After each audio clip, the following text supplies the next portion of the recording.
여러분 안녕하십니까. 석준스님의 지대방 18번째 시간입니다. 오늘은 저번 시간에 이어서 교구분사 알아보는 시간을 갖도록 하겠습니다. 오늘은 제3교구분사, 강원도 설악산에 있는 신흥사에 대해서 알아보도록 하겠습니다. 신흥사는 강원도에 있는 그 교구분사 두 곳이 있는데, 신흥사하고 월정사 두 곳이 있는데, 그 중에서 설악산을 중심으로 해서 그 지역을 관할하는 신흥사에 대해서 알아보도록 하겠습니다. 신흥사는 원래 그 사찰명이 지금 현재 쓰고 있는 신흥사 이전에 여러 가지 변천이 있었다고 합니다. 신라시대 때에는 자장스님에 의해서 처음에 사찰 이름을 향성사라고 했다고 합니다. 기록에 의하면은 향성사. 맨 처음에 이름을 향기라는 성에 가지고 향성사라고 하는 이름으로 출발을 했는데, 이것이 이제 좀 지나다가 그 자리를 좀 바꿔가지고 우리가 잘 알고 있는 의상스님 있지 않습니까? 원유 의상할 때 의상스님이 700년대에 요 향성사를 선정사라고 이렇게 이름을 바꿨다고 합니다. 우리가 선정에 들날 때 선정사 이렇게 바꿨다고 합니다. 처음에는 향성사에서 출발했지만 그 이후에 선정사가 됐다고 하고, 이것이 쭉 사찰이 그 이후로 좀 폐사지 같이 이렇게 있다가 쭉 해가지고 조선시대까지 왔다고 합니다. 사찰이 어느 정도 유지되는 경우도 있었고, 어떤 경우에는 폐사지가 돼가지고 좀 방치된 경우도 있었는데, 조선시대 때 인조 임금 때 와가지고 이 사찰이 거의 이제 폐사지가 됐는데, 그 옆에 있는 소리맘이라고 하는 그 암자에서 세 분의 스님이 원력을 세웠다고 합니다.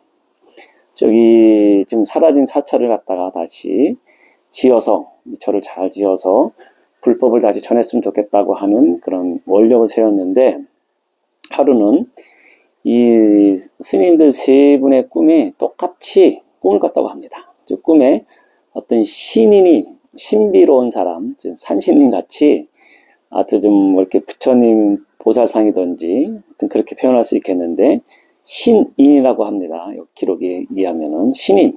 그러니까 좀 쉽게 말해서 이해하기 쉽다게 보면은 뭐 설악산에 있는 산신님이 나타났다고 보면 되겠죠.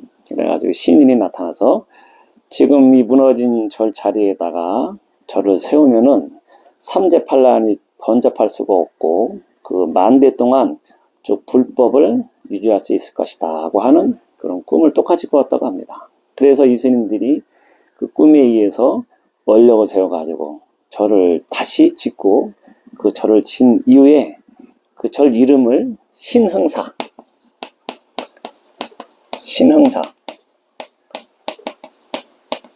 이렇게 했다고 합니다. 즉 신비로운 사람이 나타나서 저를 다시 흥하게 하면은 영원히 그 불법이 전하리라 하는 그런 말을 듣고 이름을 갖다 저를 다시 짓고 신흥사, 신비로운 그런 신인에 의해 가지고 저를 다시 흥기시켰다고 하는 의미로 해가지고 신흥사라고 했다고 합니다. 절이 이름이 많이 바뀐 겁니다. 이렇게 이 신흥사가 근데 쭉 이어오다가 나중에 이것이 이제 막 그 근래에는 6.25 전쟁 때 해가지고 좀 여러 가지 피해를 많이 있습니다. 뭐냐면 6.25 때에는 잘 알고 있는 6.25 1950년대 6.25가 반발하고 계속 북한군하고 우리 국군하고 막 교전을 할 때, 나중에 1951년도 이후에는 우리가 다시 그 회복하면서 북으로 북진하지 않습니까? 그때 이 강원도, 특히 강원도 이 설악산에 있는 신흥사가 제일 사령관의 그 본부였다고 합니다. 그 당시에는 뭐 야전 본부같이 임시적으로 거처하는 있던 것이, 신흥사가 그 당시에 그 국군 야전 그런 본부의 해당하는 역할을 했다고 합니다. 그때 이 설화에 의하면은 우리가 잘 알고 있는 한양대학교 교수로서 계시다가 지금 돌아가신 니영희 선생님이라고 있거든요. 이 니영희. 보통 우리는 이렇게 이시이기 때문에 이시를 갖다가 이렇게 이영희 이렇게 두음 법칙으로 하는데, 이 이영희 선생은 북한 분이에요. 평안도 분인데 그 영향인지 북한은 지금도 이렇게 니자를 쓰거든요. 같은 정체성을 갖고자 하는지 모르지만 하여튼 두음 법칙을 무시하고 우리 보통 이영희 선생 하면 니영희 선생을 생각하거든요. 이렇게 쓰셨고 평생. 이 니영희 선생이 당신 자서전에 보면은 그런 얘기 나옵니다. 그때 6.25 때 전쟁이 한참 이제 교전 중에 이 니영희 선생이 그때 장교였거든요. 장교. 중위인가 되는 계급이었는데 그 영어를 잘해가지고 외국인 통역 장교를 했다고 합니다. 근데 그 당시에 이 신흥사가 야전사령부로서 역할을 하기 때 그때였잖아요. 그러니까는 그 당시가 11월 정도 됐다고 합니다. 그러니까 초겨울에 추운 날씨겠죠. 특히 뭐 설악산 하면은 그 11월 날씨가 굉장히 추울 겁니다. 그때 이제 51년도인가 되는 그 시기인데, 그래가지고 그 당시 추우니까 병사들이 그 절에 있는 뗄나무가 없어가지고 그 불 갖다가 떼야 되는데 장작불 대신에 어디서 이렇게 판때기를 가져와가지고 막 떼고 있다고 합니다. 떼고 있었다고 합니다. 이영희 선생이 보니까 그것이 부처님 경전을 새긴 경판이었다고 합니다. 산스크리트 범어로 쓰여지고 한글로도 쓰여지고 한문으로 쓰여졌던 아주 귀중한 자료였다고 합니다. 그래가지고 병사들이 그 경판을 갖다가 뗄나무로서 떼는 걸 보고 기겁을 해가지고 이 니영희 선생이 이건 절대 우리들이 뗄나무로 뗄 수 있는 그런 성질이 아니다 해가지고 그 병사들을 다시는 그 못되게 하면서 이영희 선생이 그 경판을 갖다 보호했다고 합니다. 그래가지고 그때 남아있는 보호된 그 경판이 지금도 한 270판 이상이 남아있는데 이것이 다 이영희 선생의 공로가 아니었는가, 아주 큰 공로를 세운 분입니다. 그래서 우리는 불교계에서 이 이영희 선생에 대해서 고마운 마음을 좀 가져야 되지 않을까. 지금 고인이 되셨지만 이분이 뭐 사상가로서도 유명하지만 전한신뢰의 논리라 해가지고 아주 유명한 사상가였잖아요. 우리가 알고 있는 그런 사상가를 떠나서 우리 불교로 봐서는 참 소중한 불교 문화재를 지킨 아주 공로가 큰 분이라고 이렇게 우리는 기억해야 될 것 같습니다. 하여튼 이와 같이 이 신흥사는 이렇게 오면서 여러 가지 폐사도 된 경우도 있었고 다시 부흥시킨 경우도 있었고 절 이름도 이와 같이 바뀌었는데, 이 6.25 전쟁 이후에는 원래는 우리 조선시대 때, 아니, 일제시대 때에는 30본산이라고 하잖아요. 일제시대에 의해 가지고, 일본은 우리나라에 있는 전국에 있는 사찰을 30개 큰 본산으로 나눴다고 했습니다. 그래가지고, 나중에는 1920년대 이후는 하엄사가 들어오면서 31 본산 제도를 갖다 운영했는데, 그 당시에는 이 신흥사가 30본산 체계에 못 들어갔어요. 대신 어디가 들어갔냐면은 우리가 잘 알고 있는 건봉사는 금강산 끝자락에 있는 그 절이거든요. 금강산이 우리는 북한에만 있는지 알지만 지금도 휴전선으로 해가지고 남쪽으로 뻗어 있는 줄기가 있는데 그 금강산 끝줄기에 있는 절이 건봉사였어요. 근데 건봉사가 그 당시에는 더 큰 역할을 했다는 것을 알 수 있을 정도로 일제시대 때에는 건봉사가 30본산, 즉 강원도 그 지역을 총괄하는 본산의 역할을 했는데 6.25 이후로는 그것이 그 건봉사가 남한 땅이긴 한데 군사지역으로서 출입이 제한되는 그런 상황이 맞이하게 됩니다. 그래서 그 당시 저도 건봉사 다녀온 지가 꽤 됐는데 한 20년 전만 하더라도 건봉사 가려고 하면은 일반인이 가기 힘들었어요. 군인들이 이렇게 앞에서 다 검색을 하고 절에 간다고 하더라도 신분증을 제시하고 가는 그런 상황이었습니다. 그러다 보니까는 6.25 동란 이후에 건봉사는 자연스럽게 출입이 힘든 사찰로서 그 다음에 그 강원도 지역의 사찰을 관할하기가 여러 가지 애로점이 있었기 때문에, 그래서 이 신흥사가 제3 교고분사가 1965년도에 지정이 되고요. 그 다음에 이름도 신흥사에서 이 지금 쓰고 있는 이름은 신흥사라고 합니다. 이게 똑같은 신흥사인데 한문은 틀립니다. 이게 1995년도에 이름을 바꿨어요. 한문을. 조선시대 때는 인조 때 시인에 의해 가지고 저를 다시 흥하게 한다는 의미로 해가지고 신흥사라고 했는데, 이것이 이제 1900년대, 1990년대 이후로 오면서 이 신인의 신자를 대신해서 이 강원도 불교, 그 다음에 속초를 중심으로 한 이 강원도 고성이든지 설악산 중심에 있는 그런 곳에서 새로운 불교를 흥하게 한다는 의미로서 지금은 신흥사라고 이렇게 씁니다. 그래서 지금 현재는 공식 이름은 새로운 신자를 쓰는 신흥사라고 할 수 있겠고요. 아까 말씀드리다 말았는데 6.25 때는 여기가 군인들이 진지하던 그 사령관 역할을 했기 때문에 특히 미군들도 여기 같이 주둔했거든요. 그래서 이 당시 주둔할 때 1951년도 이후에 그 기록에 의하면은 여기 신흥사는 극락전이 유명하거든요. 극락전이 조선시대 때 건물인데 그 보훈입니다. 근데 극락전 안에 보면은 아미타 부처님 뒤에 영상회상도라고 그 탱화가 있었는데, 이 당시에 미군들이 그 탱화를 갖다가 아마 그렇게 추적합니다. 그래서 탱화를 갖다가 그 당시에 그걸 띄어가지고 그것이 이리저리 해가지고 흘러가지고 아마 본토로 간 모양이에요.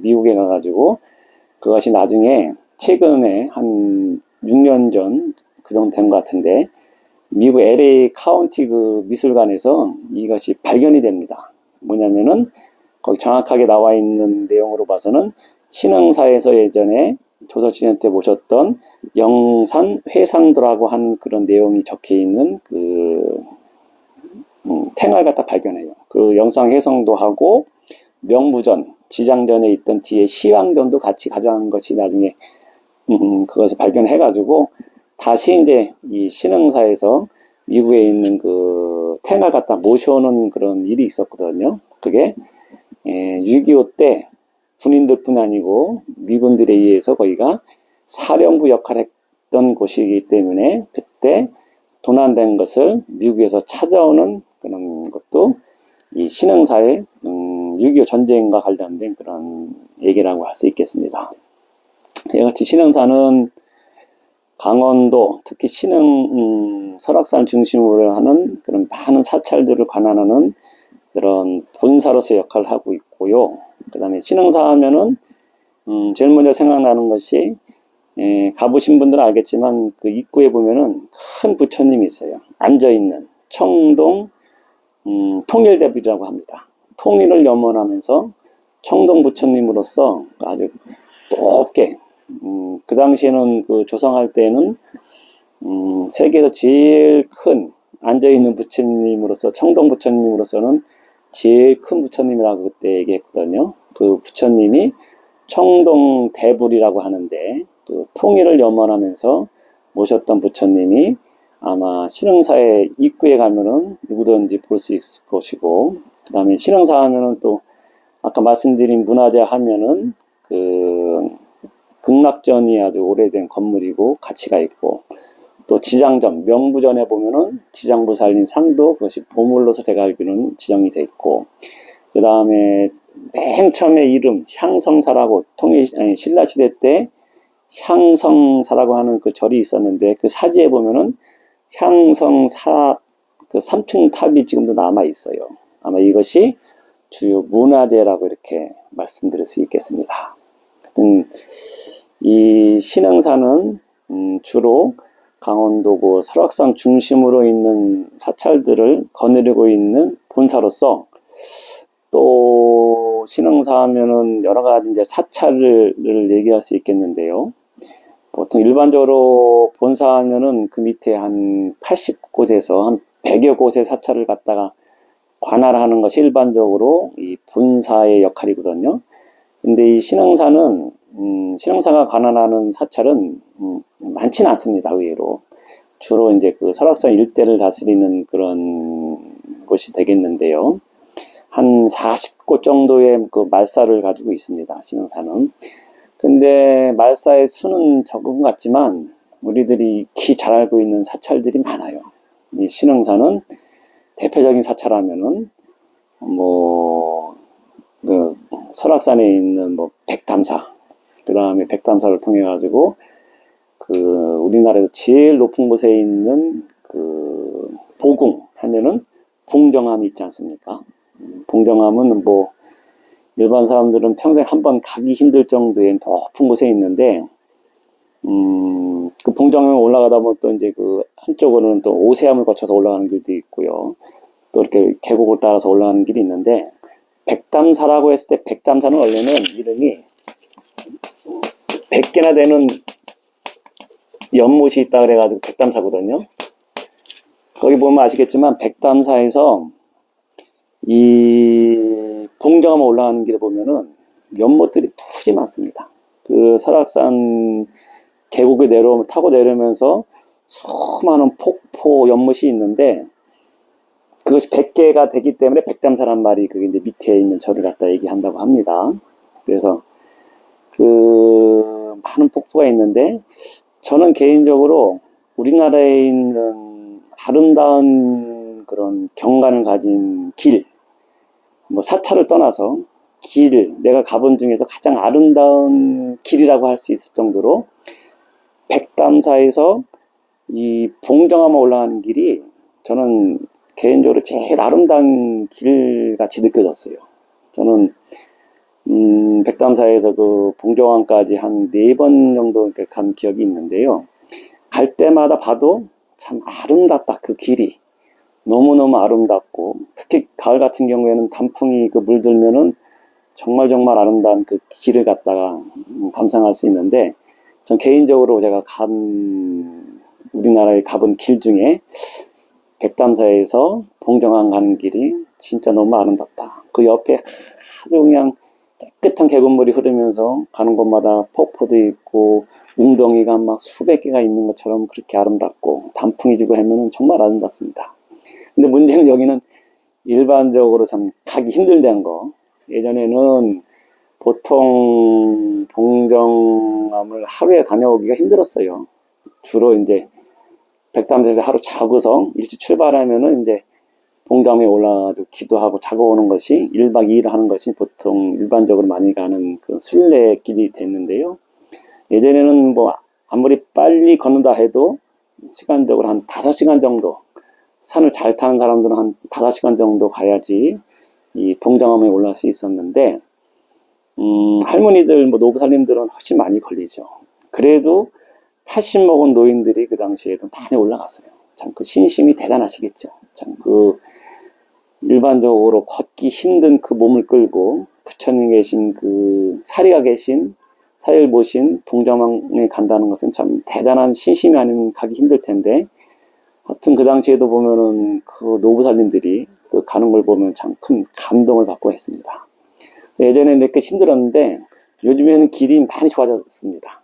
제가 최근에 갔다 온 5, 6년 전에 갔다 온 것 같은데 그때는 예전에 비해서 길을 많이 좀 험한 길을 많이 닦아놨고 또 돌아가는 길을 갖다가 좀 많이 이렇게 직선화 시켜서 그런지 지금은 제가 가보니까는 한 3시간 반 정도에 가겠더라고요. 저 같은 경우에는. 하지만 또 일반 사람들은 한 5시간 이상 걸려야 될 겁니다. 나중에 그 백담사에 살고 있는 스님들, 거긴 기본 선언이 있기 때문에 백담사에 있는 스님들이 삭발일날 한 번씩 그 봉정암을 갔다 온다고 합니다. 근데 이 스님들은 거기를 한 2시간 반에 간다고 해요. 그것도 이제 고무신 신고. 그래가지고 혹시 이제 그 스님들이 산행하는 거 보면은 옆에 있는 막 신도들이 놀랜다고 하는데 하여튼간에 이 백담사에서 봉정암에 가는 길이 아름답고 또 봉정암은 이 신흥산 말사로서 또 이 부처님 사리를 모신 그런 보궁으로서 우리나라에서 가장 유명한 곳에 하나가 있는 것이 신흥사에 있는 그 말사로서의 봉정암이 유명하다고 할 수 있겠습니다. 또 그 이외에도 유명한 사찰들이 많죠. 또 신흥사의 대표적인 말사 얘기하면은 낙산사, 양양 낙산사를 빼놓을 수 없을 겁니다. 낙산사는 정말 뭐 아름다운 바다를 끼고 있는 그 아름다운 사찰이고요.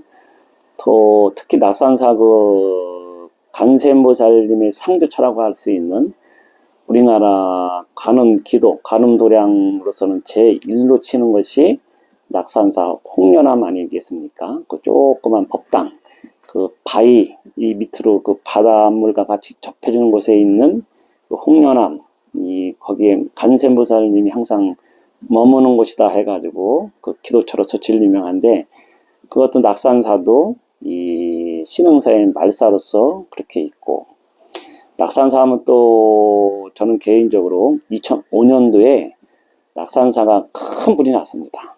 그 당시에 뭐 생방송으로 전국에 있는 사람들이 다 그 모습을 봤을 텐데요. 저도 그때 그 기억이 생생한데, 그 낙산사가 그 당시에 그 다 절이 탔습니다. 그 당시에 막 주지신이 TV 나와가지고 막 울고불고 울고불면서 자기가 그 불에 들어가서 타 죽고 싶은 심정이라고 막 그런 모습이 생각나기도 하고, 또 그 스님은 또 하필이면은 낙산사에 새로 부임한 지 제가 알기로는 한 달도 안 된 스님이었어요. 근데 갑자기 큰 불이 나가지고, 그게 뭐 낙산사만 난 게 아니고 그냥 그 양양 지역에서 큰 불이 나다 보니까 낙산사까지 온 거거든요. 그래서 큰 화마를 입었는데, 그나마 다행인 것은 이 낙산사 아까 말씀드린 홍련암은 그 불이 나가지고 다 태웠는데, 관세음보살님의 상주처럼 할 수 있는 홍련암은 안전하게 지켰다는 거. 그것도 어떻게 보면 참 신비한 일이라고 할 수 있을 텐데, 이와같이 낙산사가 큰 불에 있었지만 홍련암만큼은 건재한 그런 일도 있습니다.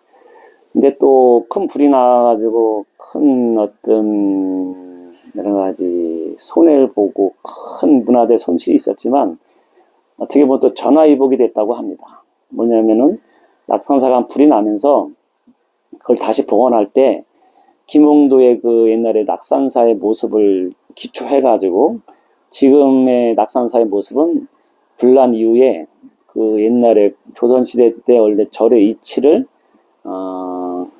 그것을 삼아가지고 그것을 복원할 때 그것을 기초로 해가지고 지금 옛 모습 그대로 다시 복원할 수 있었다고 합니다. 불난 것은 너무 큰 안타까움이지만 어떻게 보면 전화위복이 돼가지고 낙산사가 다시 옛 모습을 찾는데 계기가 됐다는 것도 말씀드릴 수 있겠습니다.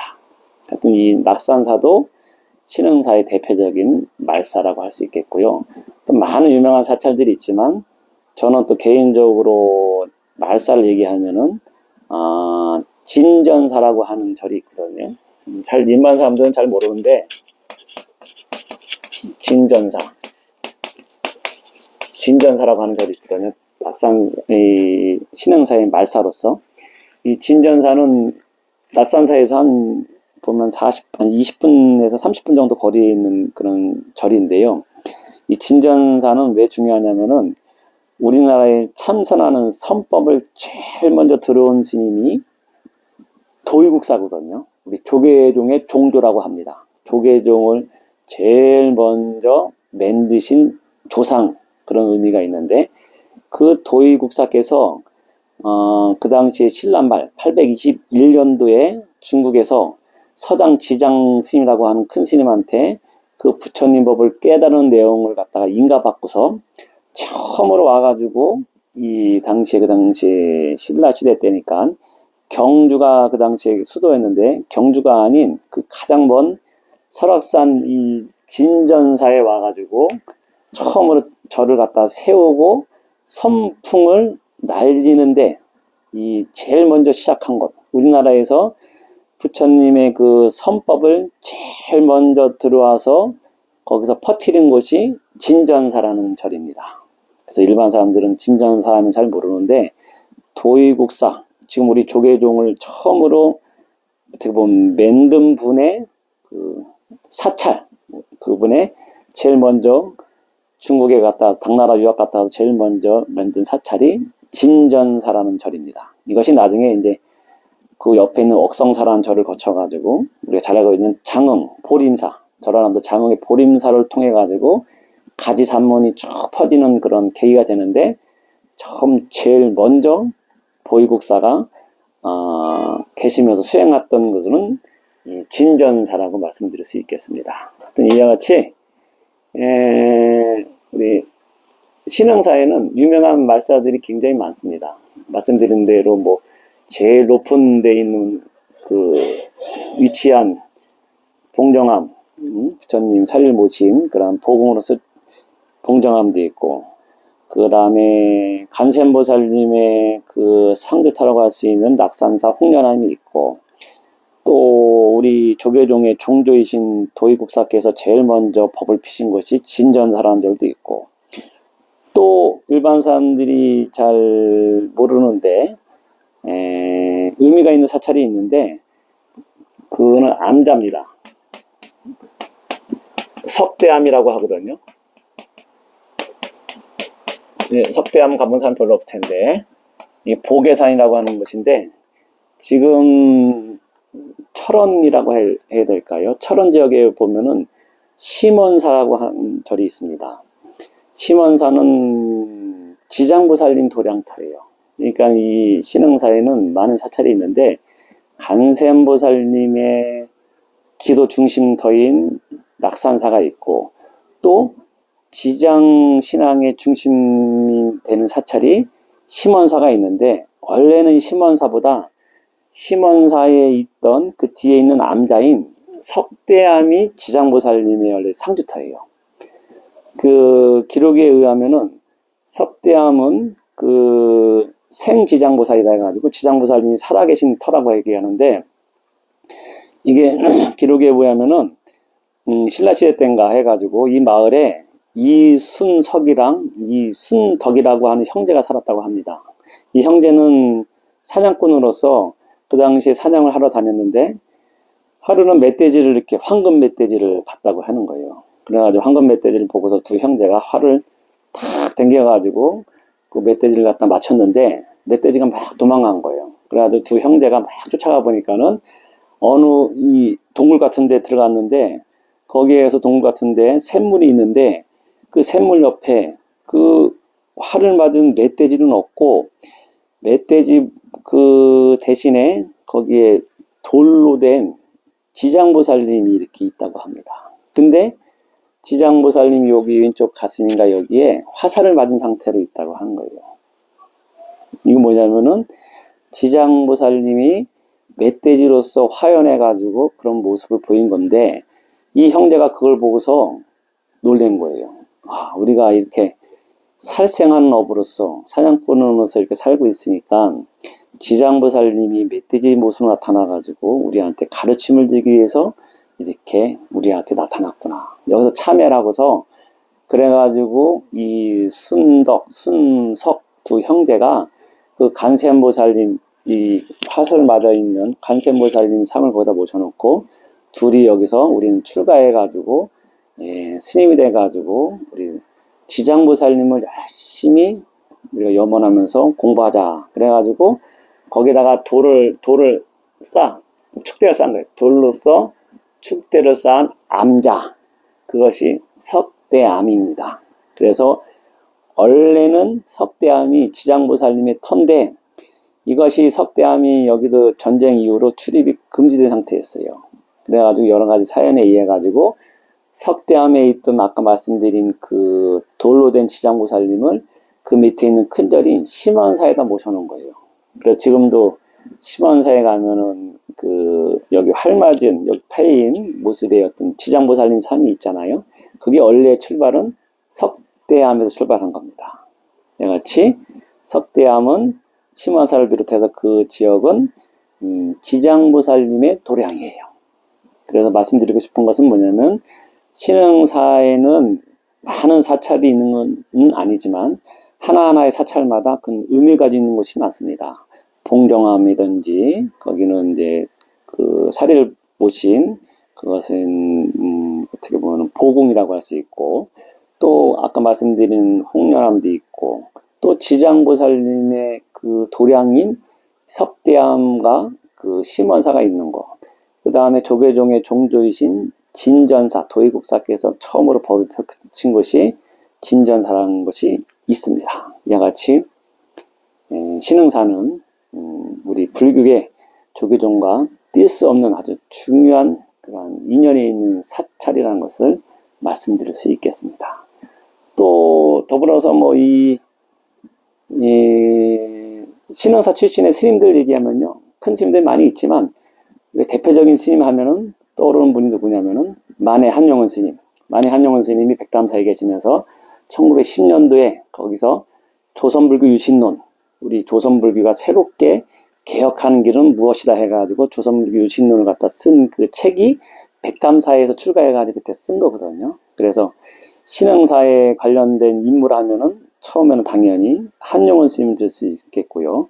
그 다음에 최근에 몇 년 전에 열반하신 오연스님이라고 하는 큰 스님이 계셨습니다. 오연스님은 시인이자 그 다음에 선사이자, 깨달음을 얻은 선사이자, 또 어떤 교화의 측면에 있어 가지고는 가장 큰 교화를 펼친 이 강원도의 대표적인 선승이자, 강원도뿐이 아니고 조교 중에서 가장 큰 그런 선승의 역할을 했던 분이 오연스님이거든요. 오연스님 얼마 전에 보니까는 낙산사기 해수 가늠상 앞에다가 오연스님의 그 상을 갖다 모셨더라고요. 아주 편안하게 계시면서 법을 피는 그런 쉬고 있는 모습이었는데, 또 오연스님 하면은 우리 스님들보다는 각계각층에 있는 아주 일반 사람들한테 가장 큰 존경을 받는 분이었어요. 그분은 아주 도인과 같이 깨달음도 있었고, 또 시인으로서 아주 깊은 울림을 주는 시도 쓰셨고, 또 일반적으로 무예행, 일반 사람들이 이해할 수 없는 그런 무예행을 통해 가지고 많은 사람들한테 아주 감동을 준 분이 이 신흥사의 대표적인 인물로서 오연스님을 얘기할 수 있겠는데요. 중요한 것은 오연스님의 스승이 또 누구냐면은 성준 스님이라는 스님이 있습니다. 일반적으로 성준 스님 하면 잘 모르는데요. 성준 스님, 소리성자 스님 같아요. 제가 알기로는. 이 본명이 성준, 이렇게 쓰나? 이렇게 쓰는 것 같아요. 그날에 성준 스님인데, 이 스님이 조계종 종정을 3번 영하신 고암 스님의 상자면서, 이 성준 스님이 어떤 분이냐면은 1960년 11월 24일 날 조계종 스님들이 6명이서 대법원에 가가지고 할복한 사건이 있습니다. 이게 긴 얘기가 있는데, 이게 이승만 정권에 의해 가지고 1954년도부터 62년도까지 막 정화기간이라고 할 수 있는데, 조계종이 일제시대 이후로 해가지고 대처승에 의해 가지고 외색불교에 의해 가지고 조계종의 맥이 끊어졌을 때, 이것이 대처승들하고 막 그 이후에 회복하는 과정에 있어 가지고 많은 갈등이 있었거든요. 중요한 것은 이승만 정권이 3.15 부정선거에 의해 가지고 1960년대에 하야하면서 그 전까지 우리 공부 열심히 하고 독신 수행으로서의 이 비구 수행 중심의 이 중심으로 이었던 종단이 그 이승만이 하야하면서 그 대처승, 일제시대 때 그 많은 기득권을 누렸던 대처승들하고 재판이 벌어진 일이 있습니다. 최종 판결이 1960년 11월 24일 날 최종 판결이 대법원에서 나는 게 있었어요. 쉽게 말해서 이때 대법원에서 판결이 나가지고 대처승 쪽에 손을 들어주면은 조계종은 다 무너지는 상황이었습니다. 근데 소문에는 아마 대처승 쪽에서 유리하다는 그런 얘기가 막 돌았다고 합니다. 그래가지고 이 당시에 6명의 비구, 6명 중에서 최근까지 살아계셨던 분은 성준 스님 일찍 돌아가셨지만 성준 스님하고 법치사에 있던 월탄 스님이 오랫동안 사셨거든요. 이분들이야말로 조계종을 구한 분들이에요. 왜냐면 그 당시에 6명의 스님들이 가가지고 대법원장 고재호 판사 앞에 가서 할복을 한 사건이 있었습니다. 그래가지고 이 당시에 이 대에서 특별히 돼가지고 왜 스님들이 할복을 했는가? 알고 보니까는 이 스님들은 열심히 수행하는 스님들이었는데 일제시대 이후 대처승들이 이 스님들하고 대립하면서 우리 한국 불교가 다시 외색화되는 그런 과정으로 가고 있다는 것을 사람들이 알게 된 계기가 된 거예요.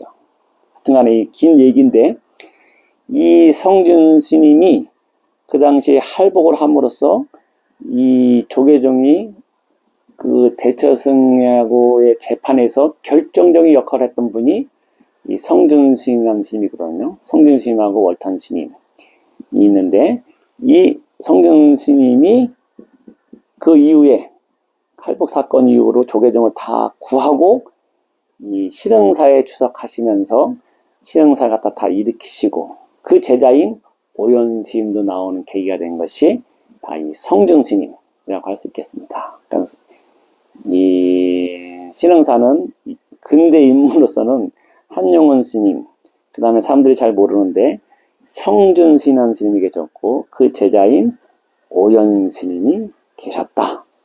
인물적으로 보면은 아마 이렇게 좀 간략하게 말씀드릴 수 있겠습니다. 이 외에도 훌륭하고 큰 스님들 많은데요, 이렇게 대표적인 스님들 말씀드렸습니다. 신흥사, 일반적으로 누구든지 한번 가고 싶은 절일 것입니다. 거기는 신흥사는 설악산을 끼고 있는 사찰이기 때문에 좀 아름답고 누구든지 가보고 싶은 그런 절일 텐데요. 혹시 신흥사에 가신다면 신흥사에 이와 같이 역사가 있었다는 거, 또 신흥사에 관련된 그 말사들, 그런 인연 있는 말사들이 많다는 거, 또 신흥사에서 이와 같이 큰 스님들, 유명한 스님들이 많다는 것을 상기하면서 가시면 또 새롭게 보이지 않을까 생각합니다. 오늘은 25 교고본사 가운데 제3 교고본사 신흥사에 대해서 말씀드렸습니다. 감사합니다. 성불하십시오.